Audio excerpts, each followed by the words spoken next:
O que é mais comum? O empresário querer que o empresário já tenha o comércio aberto, certo?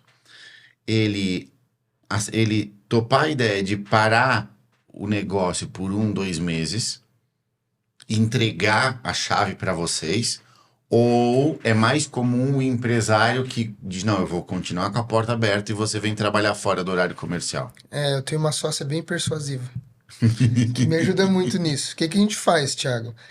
Toda situação a gente expõe para o cliente prós e contras. A gente pode fazer das duas formas. O que vai nos nortear é em quanto tempo você faz aquele dinheiro que a gente vai deixar de fazer você ganhar.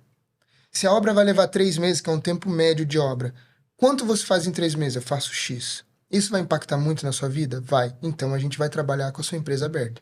Não, eu consigo segurar as pontas e a gente consegue diminuir o tempo de obra.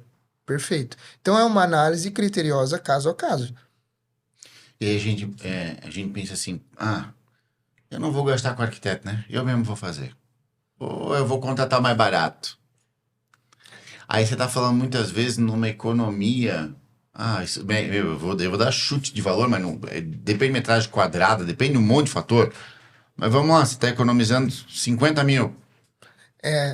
Aí você acha que Até menos, É. até menos. A economia 10, 20, 50, 100, depende do tamanho do negócio, né?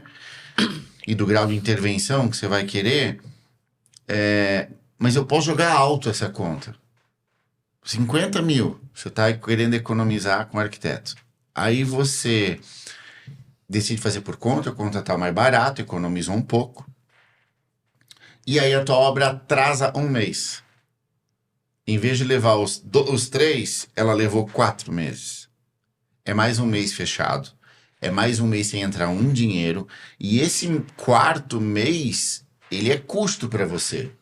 Porque não entrou. Então, aquele arquiteto baratinho ou não ter pago o arquiteto, sai mais caro, porque pelo potencial atraso que eu tenho aqui e o prejuízo que meu comércio fechado me gera. Numa residência não é tão grave, né? Eu atrasar 1 mês a mais, 1 mês a menos a casa.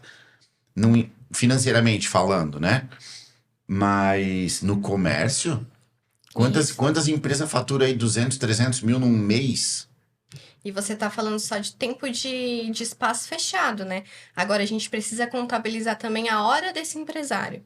Então, por exemplo, se ele não contrata um arquiteto, ou ele contrata um arquiteto que ele não é especialista no gerenciamento de obras, né? Não dá todo o suporte necessário ali no gerenciamento, o empresário ele vai precisar tirar um tempo para resolver o que precisa ser resolvido.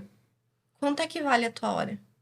Vale a pena, às vezes, você economizar ali 20 mil reais de não contratar um gerenciamento, um projeto, enfim, um acompanhamento. Mas aí esses 20 mil reais, às vezes, você focando no teu negócio, você faz em um dia, uma semana.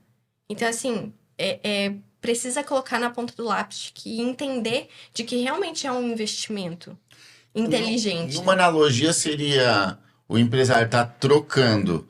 Ele deixa de atender um cliente que ia comprar 100 mil dele para ir lavar a louça de casa. Exato. É isso. Eu troco uma tarefa que eu empresário faço, que me dá um retorno muito bom, por uma outra que não me dá quase retorno nenhum. É onde eu tô aproveitando melhor o meu tempo para fazer dinheiro, né? E aí a gente costuma, quando contabiliza, Thiago, fica tudo mais fácil de visualizar. E aí a gente costuma falar para o cliente assim, ó, tempo médio de obra, né? 3 meses. Quanto você faz em 2 horas? Agora multiplica essas 2 horas por 60, que é a média de dias úteis de 3 meses. Quanto dinheiro você faria nesses 60 dias, 2 horas por dia? O cara para, pensa, analisa. No fim das contas, a gente fala, é um investimento. Por quê? Não vamos falar nem de tempo, tá? Vamos falar de aptidão na área mesmo. Nós temos parceiros que para nós fazem valores diferenciados, prazos diferenciados, nos atendem quando a gente tem caso de emergência, nos respondem com uma frequência muito maior do que para um cliente que eles não conhecem. Então imagina, uma coisa sou eu e a André indo atrás de forma assertiva de fornecedores bons, prestadores de serviços bons, com um valor que a gente sabe que é ok no mercado, entregamos de 2 a 3 orçamentos para esse cliente, de uma forma rápida, para ele já começar, escolher quem ele vai fechar sem ter dor de cabeça no futuro. Agora imagina o proprietário. Eu vou fazer por conta. Qual é o pintor bom? É o primo da minha tia? É o fulano de tal? Nunca vi o serviço dele. Qual o valor de mercado? Como que eu vou pesquisar? Eu tive dificuldade de encontrar um. Imagina 2, imagina 3. Olha o tempo que essa pessoa perdeu para fazer um orçamento. Agora imagina, eu vou pegar o orçamento, o cara nunca te viu, Thiago. Eu não sei se você vai fechar projeto comigo de novo. Eu vou te cobrar 30% a mais de um valor normal. Se você aceitar, beleza. Se você não aceitar, eu parto para outro. Agora, com a gente, eles sabem que vão ter retorno. Vai ter uma obra ali na frente. Então, são inúmeros benefícios que alguns não dá para contabilizar, por exemplo, essa facilidade de negociação, que uma pessoa que não está na área vai sofrer. Até porque se o próprio cliente decide contratar os fornecedores dele, os parceiros dele, né? Que vão executar, não gerenciar, mas executar cada etapa da obra, né? Marcenaria, marmoraria. Um desses que ele escolheu errado vai atrasar a reinauguração do espaço, vai gerar mais prejuízo para ele. O prejuízo não é isolado do tipo assim, você tem 10 fornecedores, se um atrasa, teu prejuízo é 1/10. Não. Se um atrasa, o teu prejuízo é completo. Porque um depende do outro. É uma engrenagem. Se um atrasar 10 dias, você vai atrasar a obra 10 dias, é 10 dias de loja fechada, é 10 dias de prejuízo. A gente costuma falar que... Então não tem margem para erro na escolha de fornecedor, né? Não. A gente costuma fazer o seguinte: quando a gente apresenta, né, de 2 a 3 orçamentos nessa etapa de orçamentação, quando o projeto já está definido, aprovado, o cliente já sabe como vai ficar, antes da gente dar qualquer passo em obra, Thiago, antes do cliente gastar R$1 em obra, nós apresentamos de 2 a 3 orçamentos por segmento para ele se sentir seguro que o valor do mercado é esse. Na nossa região tem uma variação considerável de valores, mas ele está ciente que tem de 2 a 3 orçamentos de profissionais de boa qualidade. Definindo todos eles, nós vamos na obra, chamamos todos os prestadores e apresentamos o projeto completo para todos. O pintor sabe onde vai pedra, o cara da pedra sabe onde vai a iluminação, o gesseiro sabe aonde vai ter rebaixo ou não, enfim, não tem a ver com o segmento dele, mas a obra é um contexto global. E às vezes precisa de alinhamentos entre eles, né, por isso que é importante também, o Rafa sempre vai e faz essa reunião com todos os fornecedores envolvidos, justamente para que, se precisar de algum alinhamento, é feito ali na hora e a gente otimiza tempo de obra. Muito, muito. E nós também mantemos eles em contato frequente, a gente cria essa proximidade entre eles. Eu deixo claro que todo mundo está lá para se ajudar, o barco é um só, se tiver um remando para trás, todo mundo vai sofrer. Então a gente conta muito com assiduidade, com a pessoa entregar o que ela prometeu, o prazo. Tudo isso é um conjunto. Que a gente sabe que se uma pessoa falhar, todo mundo cai.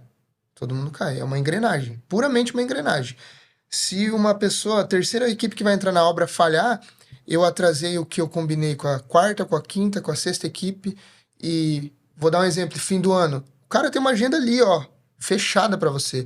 E furou essa semana. Cara, daqui 3, 4 semanas. Pronto, acabou a obra. E aqui na nossa região, atrasar 3, 4 semanas de temporada de verão é o caos. Caos, total. Pode significar a falência de um negócio. Viu, a gente já falou um pouquinho, mas eu vou puxar de volta também. 5 sentidos, né? Neuroarquitetura fala muito dos 5 sentidos e usar cada um deles para eu gerar o que eu quero gerar de sentimento no cliente, não é isso? Isso, exatamente. Tá. Agora eu vou apertar vocês um pouquinho aqui. Vamos ver se dá certo. Vocês conseguiriam me dar um exemplo para cada um, dois sentidos? Exemplo de como a arquitetura pode intervir nesse sentido? Por exemplo, o olfato. Como que a arquitetura pode trabalhar a questão do olfato? Bom, vamos citar um exemplo aqui bem clássico. Quando a gente está trabalhando com uma empresa em que ela quer transmitir e que ela é uma empresa acolhedora, né? A gente traz muito a questão de toques naturais, né? De sentidos em que vão transmitir e aguçar esse sentimento na pessoa de, poxa, eu tô nesse ambiente, eu tô sendo abraçado. Então, exemplo, um cheiro que te traz conforto, Thiago, um cafezinho, cheiro de cafezinho. Poxa, eu tô aqui, o teu cliente chegou, acabei de passar um cafezinho para você, esse cheiro de cafezinho no ar, o que o cliente vai sentir? Aconchego, acolhimento, conforto. Um exemplo clássico. Então, nessa lógica, eu não vou botar a máquina de café lá na parte do não é de estoque, mas na parte de trás da loja. Eu vou deixar lá no meio da loja, para o cheiro espalhar, é isso? Exatamente, é uma estratégia. E isso falando do olfato. Agora a gente fala do tato. Quando eu coloco um tecido mais aveludado, um tecido que ele é mais confortável, você senta na poltrona, você coloca a sua mão, você passa, você tá sentindo esse conforto, esse acolhimento através do tecido. Então, o sentido do tato, né? A visão nem se fala, aí é a arquitetura inteiramente e propriamente dita, né? Mas na visão eu vou inverter minha pergunta. Qual é um erro que vocês veem muita empresa cometendo nessa questão visual do negócio? Bom, a André é especialista em light design, ela vai poder explicar tranquilamente que a temperatura da cor influencia totalmente no sentimento que você tem no ambiente. Totalmente. E tem outro ponto que as pessoas acabam confundindo, que é poluição visual. É diferente de você estrategicamente escolher o ponto focal que o seu cliente vai olhar. É diferente. Uma coisa é eu encher a minha empresa com logo espalhada para tudo que é lado, virar uma confusão, o cara não sabe para onde olha. Outra coisa é a gente usar de forma estratégica, desconstruir a marca, aplicar ela de forma sutil. Vai gravar na mente do seu cliente de uma forma sutil. Ele vai lembrar da tua marca. Ele vai lembrar do que ele sentiu lá dentro. Então, acho que na parte visual, né, André? A parte de iluminação, assim, existem muitos erros. A André vai poder explicar melhor. Porque a gente vê muito isso quando a gente encontra o espaço antes da gente intervir. A questão da iluminação é muito complicada. Pega, né? Se a gente utilizar a iluminação de uma forma errada, realmente ela transmite uma sensação totalmente contrária daquilo que às vezes você quer transmitir.